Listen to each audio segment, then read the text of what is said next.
Alright fellas, here we're back in Pokemon Masters, and today we're taking a look at Tierno and Crawdaunt here, a Spotlight Sync Pair Scout that is going to be dropping tomorrow on March 18th. So, we're finally getting our Spotlight, right? When was our last one?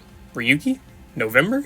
4 months ago, man. That's quite a while, but either way, it's a good thing that we're getting this. And I do like that they've been incorporating these Spotlights into other events to try and promote them a bit more instead of making them like their own solo event or just releasing them randomly. Like we obviously had the Sinnoh Elite 4 back in April of 2022. God, that's a while ago. Or was it April or May? I think it was May actually. But we had that, right, which was its own event for all three of them. Probably didn't make too much, despite the fact that they were strong, but they were spotlights. But for the past few spotlights, they've been incorporating them into other events. Drazen and Olympia, not so much, but Lenora was a part of the fall 2023 event. Ryugi was a part of the event with Sigma Pierce and Roxy for the not music, like the rock band type thing. And then now Tierno here is a part of the special costume event with Adaman, Erda, and Dahlia. So I do like that they've been doing that, right? Which is very, very nice. So yeah, I do like that they've been doing that. Very, very nice and whatnot. So yeah, anyway, let's go ahead and look at Tierno here. He is, again, a Spotlight Sync pair dropping on March 18th, leaving April 3rd, giving you about 2 weeks to pull for him. Pretty much on the dot, like maybe slightly over that, but whatever. Doesn't really matter too much. He's a Support Sync pair with a Tech EX roll. Just another Tech EX roll.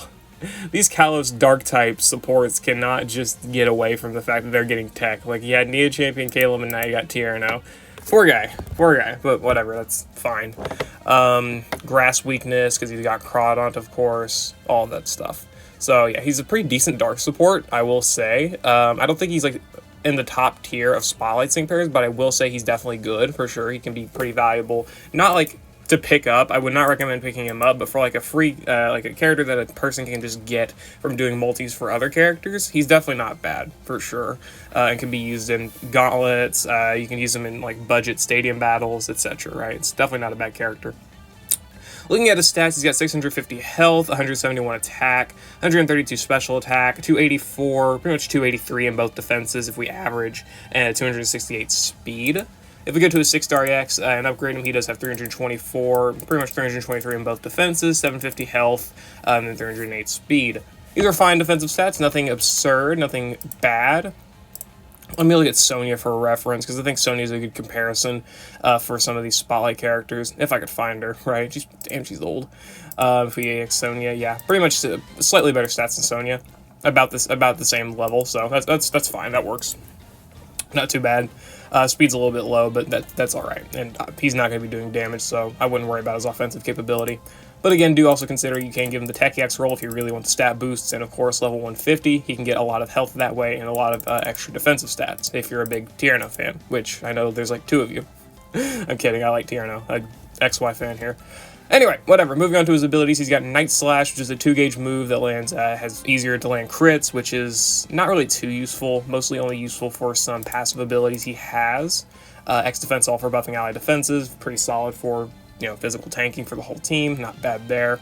Leer for AoE defense drops, this is actually pretty good. Having a support character that is able to debuff defenses, especially AoE, is very, very nice. That's why I don't really rail on Lenora too bad, because she is able to use the same thing as well as have special defense dropping. So I think that those supports that can debuff these defensive stats with consistency are pretty good, honestly, because what else are you going to do with a free-to-play support? I mean, just to be honest. Either way. Going on to the trainer move, he's got All Right to the trainer move, which raises his attack, raises the attack of all allies by 4, raises the crit of all allies by 2, and applies gradual healing to himself. This is a pretty good trainer move, because generally with these general pool units, you don't really rely on them to max out stats by themselves. You do like to rely on NPR, and the thing with relying on NPR for him is that he can max attack and crit in 2 turns with NPR, which is quite good. That's pretty strong of an ability.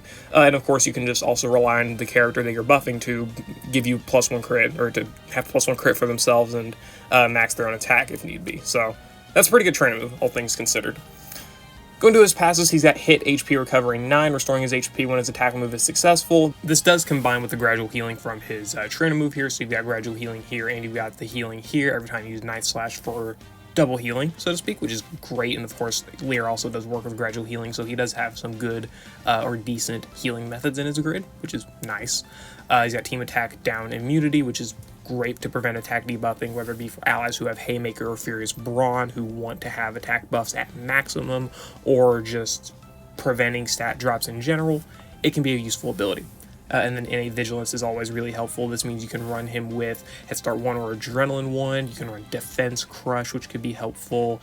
I don't know any other lucky skills.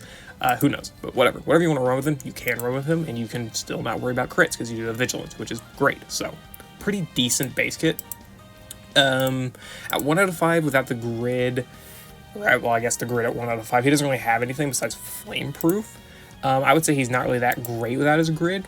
I mean, the attack and crit is fine here. You do need to have allies that can max their own attack and crit, or get at least +1 crit and preferably +2 attack. That's not really necessary, but it would be nice.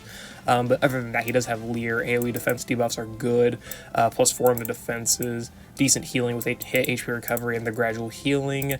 Only issue that I have with this guy is that he doesn't really have any immediate healing. No first aid 4, or like synchro healing, nothing like that, right? Which is a little bit annoying, but that's probably my only complaint. AoE defense debuffs are still really strong though at 1 out of 5, so that's pretty good. For a support, a general pull support, that's pretty good.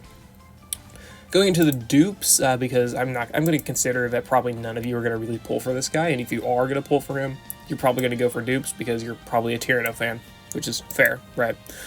2 out of 5, he gets Leer, Move Gauge Refresh, Clear, or Quick Cure, Natural Remedy, Psychic Guard, Group Moral Support, Trying to move Group Moral Supports, Trying to move NPR, X Defense, all NPR, and Unbending. I'm just not even going to bother. So Quick Cure, Natural Remedy, pretty basic stuff, preventing or removing status changes and status conditions when they are affected on the user, which is really good for sure, or really solid, rather. Leer Move Gauge Refresh 9, making him not cost gauge. That is also really good, because I did fail to mention he's not a good gauge unit.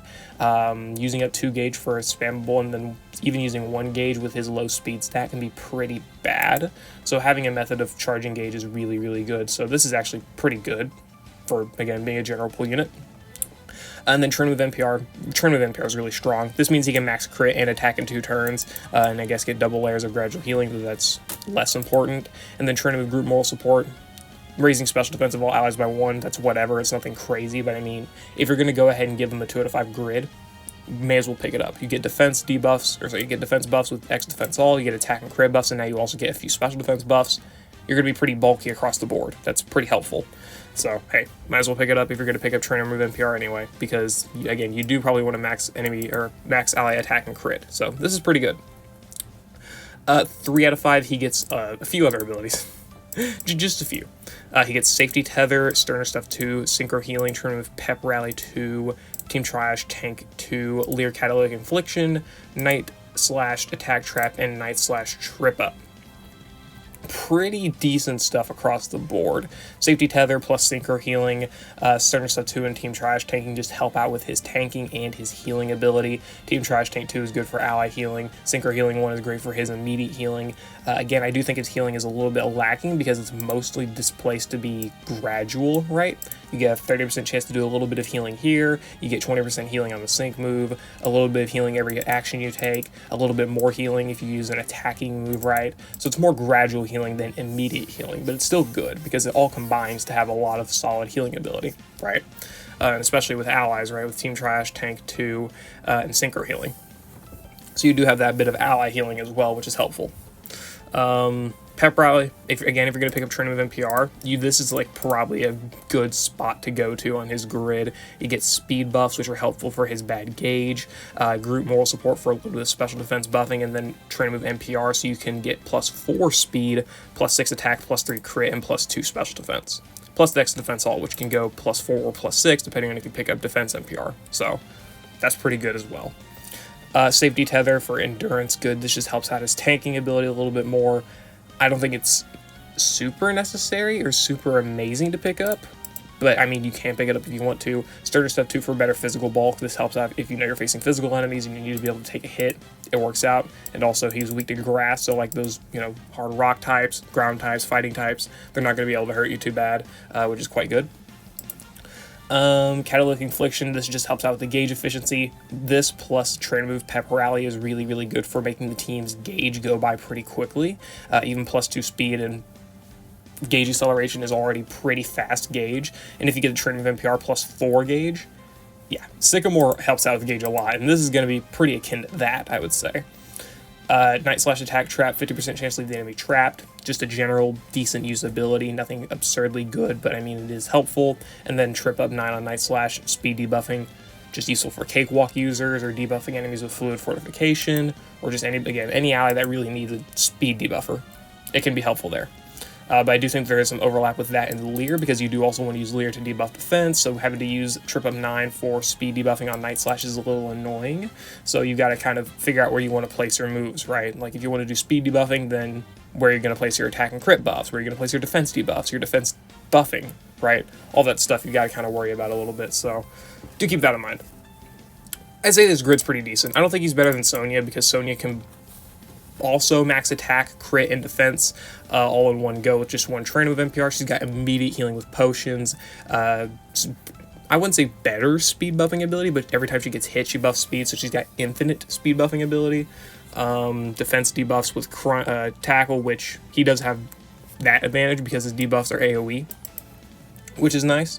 And it doesn't really interfere too much with what else he wants to do, because you can just use the trainer move twice and then start Leer spamming. That's not really too big of an issue. Again, unless you do want to pick up Trip Up 9 or use defense debuffs or defense buffing or whatever it may be. But I still think Sonya's probably better, just overall. They're both definitely really strong, though, for sure. I'd say Tierno's definitely not bad for free-to-play, general pool standards, basically free-to-play, assuming you can pull him right. He's going to be around for a while, so you'll have a lot of time to pull him, and you'll probably pull him eventually. So I would just say, obviously don't summon for him, but still, if you do pick him up, he's not a bad pickup. You can use him for some limited stadium battles, right? Like if you're wanting to use some more budget options, or if obviously you may lack options, well, there you go. Tierno's helpful for that. Hop is better because Hop has, I don't know if Hop might be better. Hop's got immediate healing with potions, while Tierno has defensive debuffing. Depends on which one you really want, right? And also Tierno's healing is more gradual than immediate. He's also got better gauge management than Hop with Catalytic Infliction, Move Gauge Refresh 9, and Pep Rally, so there's also that to consider. It really just depends. I don't know. I think Tierno's good, though. He does not really fill any niches because, again, Sonya and Hop also buff attack, crit, and defense, those big three right there. And also Sonya's able to buff speed, which Tierno can also do, and Sonya's also able to debuff defense, which Tierno can do, so there is a lot of overlap with some of these supports. But if you do want to use either of them, or you maybe use Sonya in a different stage, or again, Legendary and a Legendary Gauntlet, maybe even the Battle Rally, whatever it may be, you can still find a good bit of use out of Tierno from those game modes, because again, he's not bad. He's definitely got some stuff to work with. As for what I pick up in the grid, it really just depends. It really depends on what you're going for. Maybe this? I don't know. Maybe you would want Synchro Healing for better healing. Depends on if you're also going to go for his Sync move or not, right? There's that to consider. I'd probably pick up Training with NPR and Pep Rally universally, because these are just great overall abilities. Maybe pick up Triage Tank instead. If you maybe pick up Synchro Healing if you know you're going to use a Sync move, pick up Triage Tank instead if you know you're not, whatever it may be. Probably would just skip most of this stuff. I don't think it's too necessary, but it can be helpful. Again, this stuff is mostly just useful for like some legendary arenas, right? Like speed debuffing is pretty useful for Fluid Fortification, or just debuffing enemy speed, and then Attack Trap 4 for UC, or just doing gradual chip damage on the enemy. That's not too bad either. So yeah, I don't think it's too bad. Overall, I think Tierno's pretty good. For a general pool unit, I think he's pretty good. There is a lot of overlap with Hop, Sonya, and just any other crit, defense, and attack buffer, but I do think that he does still do good stuff, right? I don't think he's outclassed necessarily, because I do think him and Sonya, he's got the differentiating ability with the AoE defensive debuffs, but I do also think that, like, he's not fantastic. He's not, like, a fantastic support, but he is also pretty solid and can definitely be used in the stadium. In most just general content, in pretty much anywhere, really. He'll be solid in the Battle Rally, Legendary Gauntlet, Stadium. He's not going to be an ultimate battle killer, but neither are most units, so let's just be honest with ourselves. Yeah, overall that's my review for Tierno. A pretty decent general pool unit. Glad we're finally getting more general pool units again after 4 months. Definitely a far better look than 2023. because we got Shauna. They gave us like a few at the end of 2022, and then we got like Shauna in 2023, and then it took us a whole half year to get Drazen at Olympia, so that was fun, but whatever. I'll see you all later. Hope you all enjoyed. Good luck if you're going to be summoning for Tierno, though I assume you'll probably be doing the tiered scout if you do go for him, so 7,500 paid gems, that's not too bad. I wouldn't do it though. Obviously he's not crazy, but if you're a Tierno fan, I'm happy for you. Also, I like how his Vanillite changes from his shirt. That's a cool EX feature. Goes from blue to a teal outline to a white actual Vanillite looking color, so that's cool. Yeah, I'll see you all later. Hope you all enjoyed.